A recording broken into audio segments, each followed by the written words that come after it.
안녕하세요. 대단히 반갑습니다. 소외된 인간 이극찬 머릿말. 현대 인간은 대체 어떤 상황 아래에서 어떻게 생활하고 있는 것일까?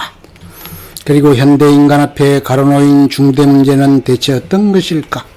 이러한 물음에 대해서 에리 프롬은 다음과 같이 말하고 있다. 19세기에는 신이 죽었다라는 것이 문제였지만 20세기에는 인간이 죽었다라는 것이 문제다. 19세기에는 비인간적인 자기소외를 의미한다.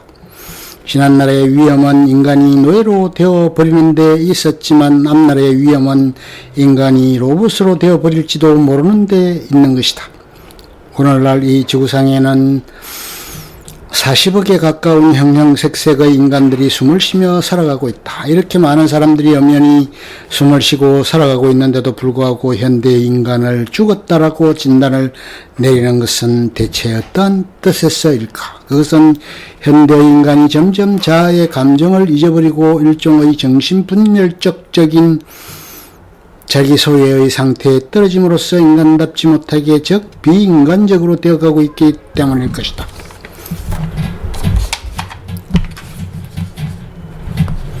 프롬의 눈에 비친 현대인간은 바로 이와 같은 죽어있는 즉 일종의 로봇으로 변해가는 인간의 모습이었다. 그러면 프롬은 소외 현상을 대체 어떤 의미로 생각하고 있는 것일까? 소외란 인간이 자기 자신을 한 사람의 이방인으로 경험하는 것을 의미한다. 인간이 자기 자신으로부터 멀리 떨어져서 소원해진 것이라고 말할 수 있을 것이다. 인간은 자기 자신을 세계의 중심이라든가 또는 자기 자신을 자기 행위의 창조자로서 경험하는 것이 아니라 자기의 행위와 그 행위의 결과가 도리어 주인공이 되고 인간은 이것에 복종하며 심지어 그것을 숭배하기까지 하는 것이다.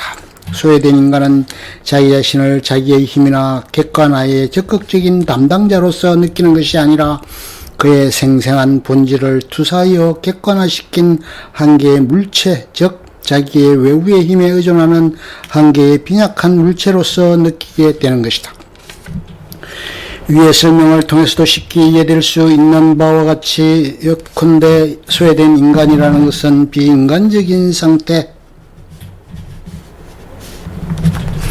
즉 개성을 상실하는 상태에 있는 인간이라고 할 수 있다. 그런데 현대의 이른바 시장지향형의 인간은 이와 같은 개성을 상실한 비인간적인 상태에 떨어지기 쉽다고 프롬은 지적하고 있다. 이 글에서 주로 프롬의 주장에 따라서 현대의 시장지향형 성격의 인간에 대해 그 특질을 간략하게 고찰해 보려고 한다. 사용가치보다 중요한 교환가치, 이른바 시장지향형이라는 것은 현대 인간에게서 현저하게 보여지는 특징으로서 프롬이 이름 붙인 성격 유형의 하나이다. 이와 같은 시장지향형 성격의 본질을 파악하기 위해서는 먼저 현대 시장의 논리를 알아야 한다. 현대 시장은 물물 교환을 하던 정근대적 시장과는 그 양상이 다르다. 정근대적 시장에는 생산자와 고객은 서로 잘 아는 사이였다. 그것은 규모가 작은 집단으로서 수요는 많거나 적거나 잘 알려져 있다. 따라서 생산자는 이러한 고객의 수요에 따라서 물품을 생산할 수가 있었던 것이다. 그런데 현대의 시장은 생산자와 고객이 서로 그 얼굴을 잘 아는, 그리고 고객의 수요도 사정에 이미 알고 있는 소규모의 면접 장소는 아니다. 그 규모는 방대해졌을 뿐만 아니라 추상적이며 비인간적인 수요라는 특징을 가진 시장을 위하여 생산을 한다. 그런데 이러한 시장에서는 이른바 수요와 공급의 법칙에 따라서 상품의 가격이 결정된다. 즉 공급이 수요보다 월등하게 말하면 상품의 가격은 떨어지게 되며 그와 반대의 경우는 상품의 가격은 올라간다. 그리고 공급과 수요가 거의 같을 경우에는 상품의 가격은 일정선을 유지하게 된다. 어쨌든 상품의 가격이 어떻게 결정되느냐 하는 것은 공급과 수요의 법칙에 따른 것이며 그것이 상품의 판매량과 가격을 결정하게 되는 것이다.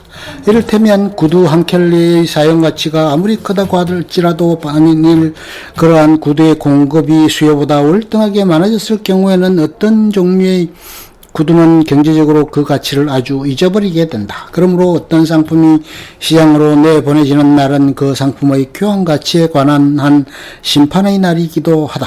이리하여 현대 시장에서는 상품의 사용 가치보다는 교환 가치를 더욱 중시하게 된다. 새삼스럽게 지적할 필요도 없이 어떤 상품의 경우이든 사용 가치, 상품의 유용성가 높아야 교환 가치, 상품 가격도 높아질 것이다. 즉 쓸모가 있어야 값도 비싸게 받을 수 있는 것이다. 이런 의미에서 사용가치는 교환가치의 필수 조건이다. 그런데 현대의 시장에서는 사용가치가 결코 교환가치의 충분 조건으로는 되지 못하고 있는데 문제가 있다.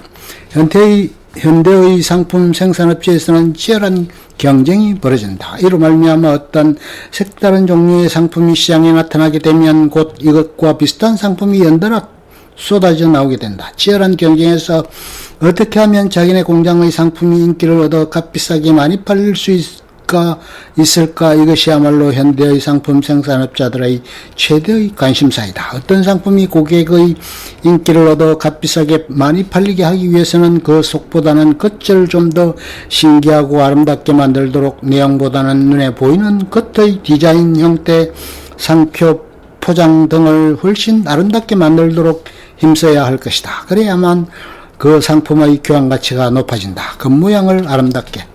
사용 가치보다는 오히려 교환 가치를 더욱 중시하는 현대의 시장적 가치관념은 현대의 인간에게도 마찬가지로 적용된다. 자기를 한계의 팔아버려야 할 상품으로 간주하고 자기 자신의 가치를 시장에서의 교환 가치, 자기에게 어느 정도 가치를 부여해 주는가 하는 것에 의해서만 판단하는 경향성을 가진 인간, 바로 이것이 시장 제한형의 인간이다. 현대 사회에서는 상품을 팔고 사는 상품 시장과 더불어 사람을 구하며 사람을 파는 새로운 시장, 이른바 인격 시장이 급속도로 발달하게 되었다. 오늘날 사람들은 성공을 거두려면 이러한 인격 시장에 등장하지 않으면 안 된다. 그런데 이러한 인격 시장에서 이루어지는 인간에 대한 평가 방식은 상품 시장에서의 상품에 대한 평가 방식과 그 근본에 있어서 조금도 다를 바가 없다.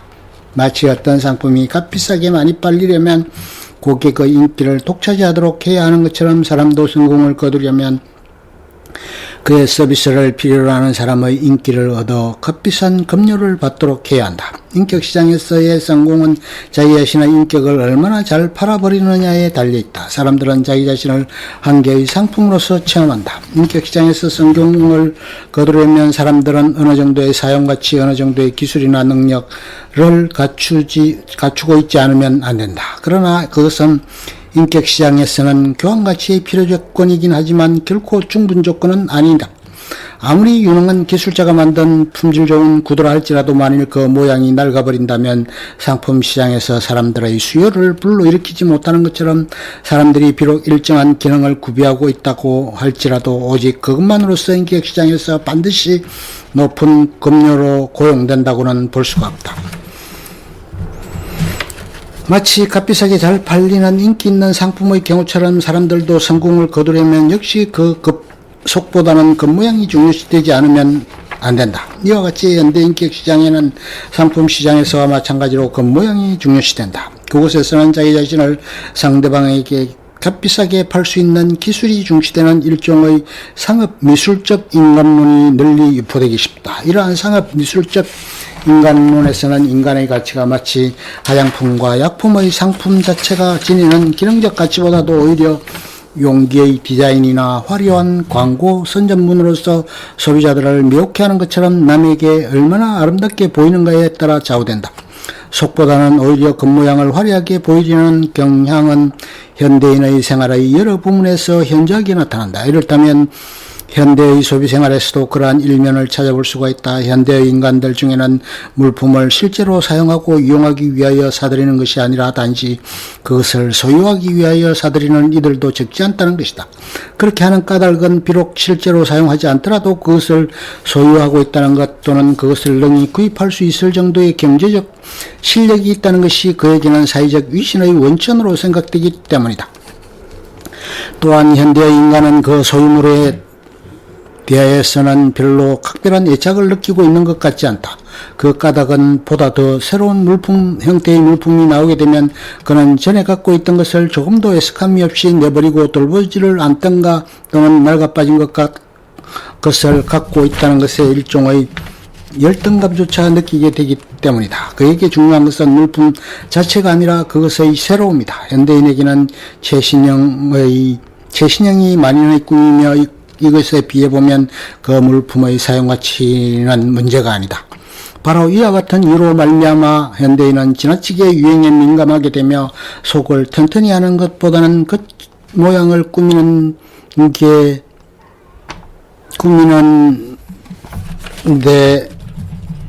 더욱 주력하게 되는 것이다. 교환하는 평등. 시장지향형 인간들은 다른 사람을 보는 경우에도 자기 자신에 대해서와 마찬가지로 역시 하나의 상품으로 간주하기 쉽다. 시장에서의 상품은 값이 비싼가 싼가, 즉 교환가치가 높은가 낮은가라는 양적인 차원밖에 지니지 않게 된다. 유명한 화가가 그린 훌륭한 그림도 그리고 유행되는 멋진 구두도 모두 가격이라는 차원만을 가지며 그 개성이나 독자성은 상실되기 쉽다. 인간의 경우도 역시 같은 것이 되어버린다. 이와 같은 상황 안에서는 인간이 평등하다는 말의 의미도 변화된다고 프롬은 말한다. 모든 인간은 평등하게 창조되었다고 하는 관념은 모든 인간들이 그 자체가 목적이지 결코 수단이 아니라고 보는 기본적 권리를 갖고 있다는 의미였다. 그런데 오늘날에 와서는 평등이 수단이 아니라고 보는 기본적 권리를 갖고 있다는 의미를 가지는 것으로 인간의 개성을 부정해버리는 관념이다. 즉 평등이라는 것은 개인의 특수성을 발전시키는 조건이 아니라 도리어 개성을 해소시키는 것을 의미하게 된 것이다. 원래 평등은 자유라는 것과 연결되었던 것이지만 이제는 무차별과 같은 의미로 되었다. 원래 인간이 평등하다는 말은 각 개인이 모두 제각기 자기 목적이며 그 개성의 독자성과 인격의 존엄성에서 평등하다는 의미였지만 이제는 그것은 서로 교환할 수가 있다는 의미로서 말하자면 기계 부품으로서 평등하게 되었다는 것이다. 평등이라는 것이 획일화, 규격화, 표준화를 의미하게 될 것이다.